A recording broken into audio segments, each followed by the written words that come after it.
हर मोर्चे पर डीएमके सरकार विफल गई है. எப்பாடுபட்டாவது எப்படியாவது இந்த திராவிட முன்னேற்ற கழக கூட்டணி ஆட்சியை நாம் ஒழித்தே தீருவோம், முடிவு கட்டியே தீருவோம்.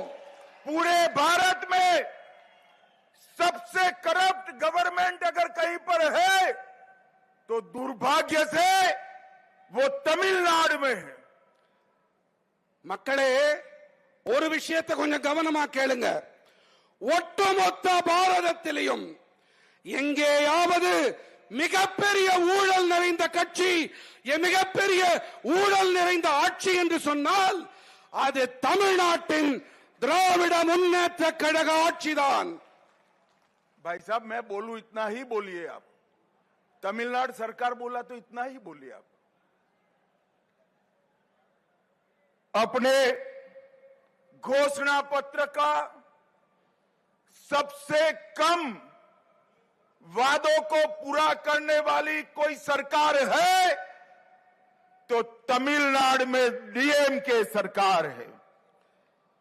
தேர்தல் அறிக்கையிலே மிக குறைவான அளவு வாக்குறுதிகளை நிறைவேற்றி இருக்கிற கட்சி என்றால் அது திராவிட முன்னேற்ற கழகத்தின் இந்த ஆட்சிதான். तमिलनाडु के अंदर तमिलनाडु के माताओं बहनों की कोई सुरक्षा की गारंटी नहीं है. தமிழ்நாட்டிலே தாய்மார்கள் சகோதரிமார்களுக்கு எந்தவித பாதுகாப்பும் இன்று இல்லை. मित्रों, तमिलनाडु सरकार का एकमात्र उद्देश्य है स्टालिन जी के बेटे उदयनिधि को मुख्यमंत्री बनाना. தமிழ்நாடு அரசின் ஒரே நோக்கம் என்று சொன்னால் அது மு.க. ஸ்டாலின் அவர்களுடைய மகன் உதயநிதி ஸ்டாலின் அவர்களை முதலமைச்சராக்குவது மட்டும்தான். मैं आज तमिलनाडु की जनता को कहने आया हूं, तमिलनाडु के अंदर अब ये परिवार की राजनीति को समाप्त करने का समय आ गया है. தமிழ்நாட்டின் மக்களிடம் நான் ஒன்றை கூறிக்கொள்ள விரும்புகிறேன்.